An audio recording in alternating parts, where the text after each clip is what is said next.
2 weeks, and I have to go to another city to go and do internship. Yeah. And my brothers are not staying with my mom. My younger brother is staying with my parents home, but my 2 sisters are also married and they are in the cities. So, do your 2 sisters that are married have children yet? Yes, they do have children.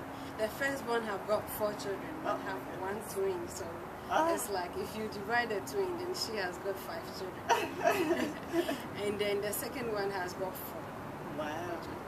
Is it typical to have large families in Ghana? It is typical, but now it is reducing, you know, because of the education and the economy.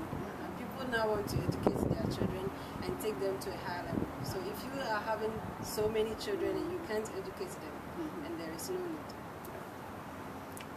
What would we do if I came to visit you in Ghana? Wow, that would be interesting. Well, once I pick you from the airport, we go home, and of course we will enjoy some of the Ghanaian delicacies. And then we will visit some of the interesting places. We have a lot of interesting places in Ghana. We don't have a lot of mountains in Ghana, but we have a lot of botanical gardens, a lot of rivers that we can take ferries, and a lot of waterfalls. Yeah. So we can visit those places. And there's one thing that I would like you to actually witness, the traditional marriage. Yeah. Maybe I'll have to look and then search for who is going to get married, and if it's traditional, we try to visit. And then there is one issue that is rising up in Ghana right now, that church is becoming a business. Yeah. I would like you to visit one of the churches. There are some prophets and some the youth that are coming up right now that think that they are prophets from God, and then they can tell people what will happen in their future, and they really take money from people. Yeah. So visit some of those churches and really see what's going on. It is really taking up the youth, because it easily convince them, okay, if I'm not doing well in school, then why don't I go to this pastor to tell me why I am not doing well in school? Sometimes maybe we are not studying, but we would like to know what is happening and who is behind it. And then they pay him money or something? Yes, they pay the pastor money for you to be able to tell me that I pay you money. Sometimes for you to see the pastor, you pay money before you get into that bed. Not me. I am not going to do that. Good. What do you want people in the U.S. to know about Ghana?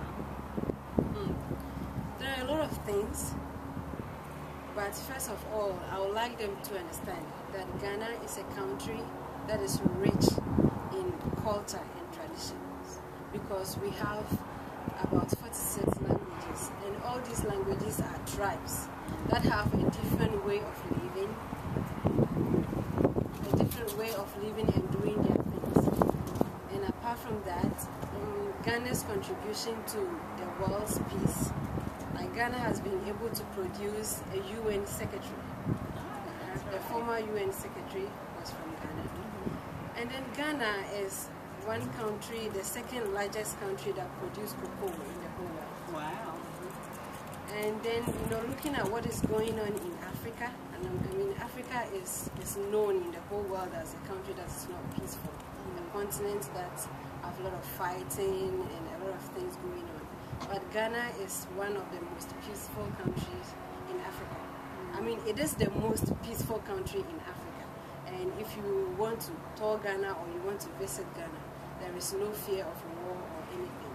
I mean, there are crazy people everywhere. That's true. You have to be careful, but it is a peaceful place to visit. Sounds beautiful. Are young people and students in Ghana able to find summer jobs when they're on break from school?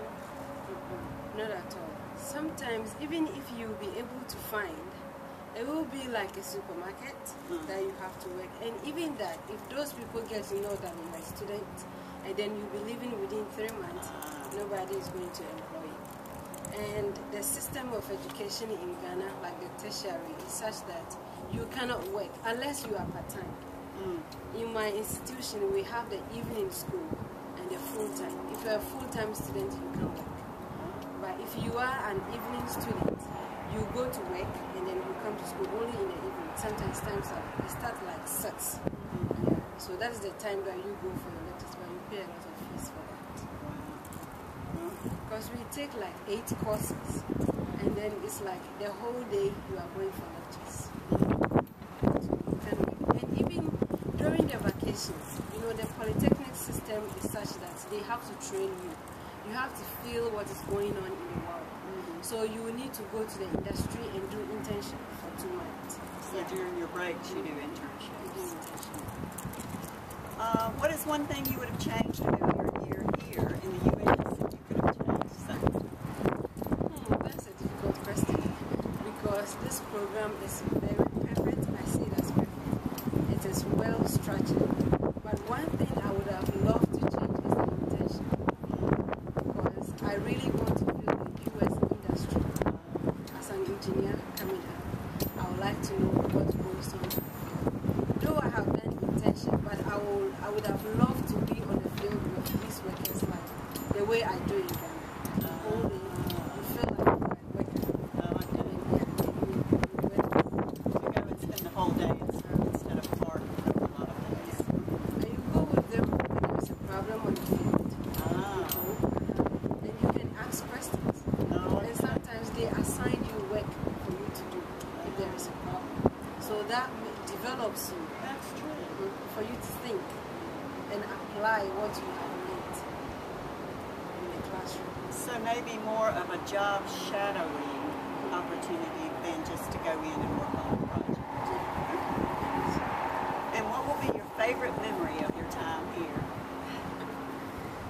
Well, I think I've enjoyed my stay here, and there are a lot of things, but there are 2 main things. The New York trip.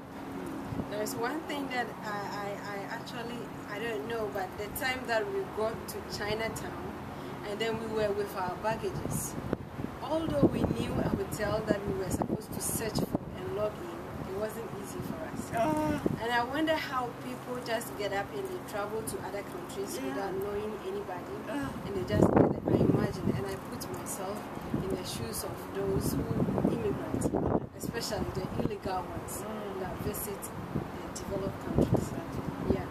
And then the trip to the Outer Banks. I remember one night we were having a marshmallow party at the beach, and then Miss Rebecca tells us a story about making a difference, about a great storm that happened in the sea, and there were a lot of fishes at the seashore. And there was one small boy that got at the beach, and then she was picking the fishes and throwing them into the sea. And then this tall man came, and then she meets this guy and said, like, what do you think you are doing? Do you think you'll be able to collect all these fishes? And then this boy looked at the man and picked the fish and threw it into the sea and said that to that one I made a difference. So that will help me to make a difference. Always think of what to do to help. That's at least, even if you can't help, do everything, at least you can do something. That's exactly right. And that story is really good. It made a very great impact when I stay here. Very good. Well, I'm glad you had fun and got to do a lot of interesting things, and I'm glad that you spent time with me today, and I learned about Ghana, and maybe I'll get to come see you someday.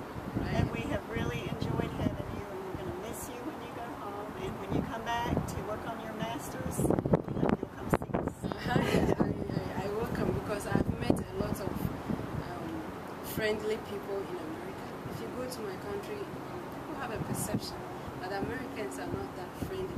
They are not willing to help people. But I've come to know that it is not like that. Okay. And I am glad that you did it right.